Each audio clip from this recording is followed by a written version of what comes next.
Queridos irmãos, queridas irmãs, primeira leitura de hoje, retirada do capítulo 14 do livro do profeta Jeremias, nos coloca diante de um verdadeiro cântico de lamentação. O profeta que eleva a Deus quase que uma súplica, lamentando-se daquilo que ele estava vendo diante de seus olhos, a destruição de Jerusalém. De fato, a destruição de Jerusalém por mão dos babilônios no século VI a.C. foi para o povo eleito a maior das tragédias. Maior, inclusive, sob vários pontos de vista, do que os 400 anos de escravidão no Egito. Porque, afinal de contas, durante os 400 anos de escravidão do Egito, o povo não tinha ainda feito a sua aliança com Deus. Ao contrário, quando viram Jerusalém ser arrasada, quando viram o templo ser destruído, quando viram a população ser levada em exílio para a Babilônia, o povo se perguntava, mas Deus não nos prometera proteger-nos? Como é que tudo isso está acontecendo? Por um lado, e vimos isso também na lamentação do profeta, existe a admissão do pecado. Ele reconhece que, de fato, o povo tinha ofendido a Deus, tinha se afastado da aliança. Mas, por outro lado, quase que sem dizê-lo, mas os sentimentos estão ali presentes, o profeta clama a Deus como que dizendo, mas será que esse castigo não é maior do que o nosso pecado? E no final das contas, o que faz o profeta é fazer um ato de confiança, reconhecendo que Deus é onipotente, que Deus tudo pode, que os ídolos pagãos que tantas vezes corromperam o coração dos judeus e que interpretavam toda aquela tragédia como uma consequência da idolatria, que esses ídolos não podiam nada, mas Deus pode tudo. Então se lança nas mãos de Deus, confiando que Ele pode ter misericórdia. E de fato essa cena, essa imagem, essa lamentação, às vezes pode também corresponder às nossas experiências. Quando parece que ao nosso redor, ou talvez na nossa vida, o que está acontecendo vai muito além, em termos de experiência negativa, daquilo que possamos ter cometido de erro. E nós nos perguntamos também a Deus, por quê? Por que isso está acontecendo? Por que eu tenho que sofrer tanto? Ou por que tenho que ver tanto sofrimento no mundo? Ou então, por que tenho que ver tantas coisas erradas? Por que Deus não age? Por que Deus não acaba com tanta injustiça? Por que Deus permite que os inocentes sofram? Enfim, são questionamentos que todos nós fazemos e que fazem parte da nossa experiência humana. O Salmo 78, que nós escutamos também, vai nessa mesma linha. Quando o salmista pede, não lembreis as culpas nossas do passado, mas venha logo sobre nós a vossa bondade, pois estamos humilhados em extremo. Basta, Senhor, como quase dizendo, basta de sofrimento, basta dessa situação. Porém, diante de tudo isso, até para que entendamos de uma forma definitiva, ainda que sempre é preciso que nos recordemos, porque o coração humano se esquece com facilidade das verdades fundamentais, às vezes as situações ruins da nossa vida, os sofrimentos, ou mesmo o mal que nós vemos no mundo, não é um castigo de Deus, não é como que o pagamento que recebemos pelas nossas ações ruins, como uma espécie de consequência dos meus pecados. Não. E talvez o Evangelho de hoje nos ajuda tanto a poder entender isso.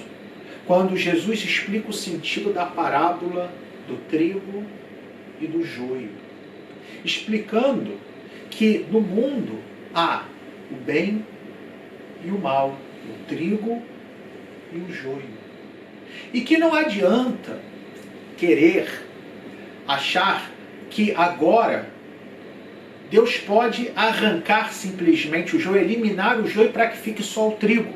Não só no mundo, na maldade que vejo no mundo, mas no meu próprio coração. Por que Deus não me purifica de vez? Por que Deus não me liberta de vez dos meus pecados? Por que faz que eu tenha que sempre caminhar nessa contradição entre querer fazer o bem e tantas vezes experimentar o mal? E a verdade é, isso é muito importante, que aquilo que Jesus explica na parábola é, no fundo, essa afirmação de que Deus nos deu o dom da liberdade e leva a sério esse dom. Só que ser livre significa estar exposto ao joio, significa estar exposto às tentações. Porém, se Deus arrancasse simplesmente tudo isso de nós, ficaríamos sem liberdade. E Deus nos quer como filhos, não nos quer como marionetes. E não somente nós, mas o mundo também tem a sua liberdade.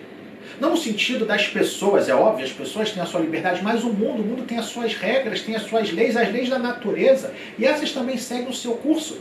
Porque se Deus estivesse o tempo todo intervindo, se Deus estivesse o tempo todo agindo na minha vida ou no mundo, não existiria liberdade, seria tudo um grande teatro, ou uma espécie de um livro já escrito, em que eu não poderia fazer nada. Eu seria refém de um destino inexorável. E não é assim. Eu sou o Senhor da minha vida, e é isso que Deus quer de mim, que eu seja responsável, que eu seja um adulto que escolhe o caminho que quer seguir, mas que também assume as consequências desse caminho. E o fato de eu ser livre significa que os outros também são livres e, portanto, os outros também podem escolher o caminho errado e fazer o mal. Mal que depois também pode me afetar. Porém, devemos ter a certeza, acima de tudo, que o Senhor, na sua sabedoria, na sua visão de toda a história, porque Ele está fora do tempo, Ele é eterno, não tem nem princípio, nem fim, nem antes, nem depois. E Deus vai conduzindo tudo com a sua sabedoria de uma forma que nós não percebamos, mas que em meio à nossa liberdade, em meio aos nossos acertos e os nossos erros, o bem, isso aqui é uma certeza que devemos ter, sempre vence. E não é isso, senão o que Jesus afirma no final do Evangelho de hoje. Qual é o objetivo de Deus com tudo isso? Quando afirma, último versículo, do versículo 43 do capítulo 13 de São Mateus. Então os justos brilharão como o sol no reino do Pai. É isso que Ele quer de nós, que brilhemos como o sol. Imaginemos o sol com todo o seu brilho, pois é isso que Ele quer, Deus, da nossa vida. Mas para isso devemos passar os nossos dias no exercício da liberdade, esforçando-nos para fazer o bem, evitar o mal, contando com o auxílio de Deus e sabendo que sim, a liberdade significa experimentar a dor. A liberdade significa poder errar, mas também significa arrepender-se. Significa ter a grandeza de emendar-se. Significa poder fazer a experiência do perdão, da misericórdia de Deus.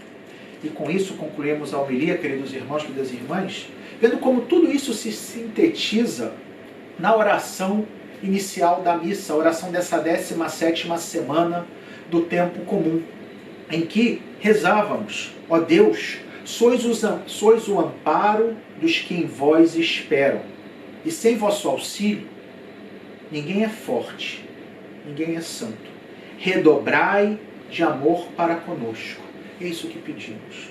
Reconhecemos que precisamos do auxílio de Deus e imploramos que Ele possa redobrar o seu amor para conosco, para que assim sejamos fortes e santos e saibamos usar bem a nossa liberdade para que em meio ao trigo e o joio caminhemos, para que um dia brilhemos como o sol junto de nosso Pai. Louvado seja nosso Senhor Jesus Cristo, para sempre seja louvado.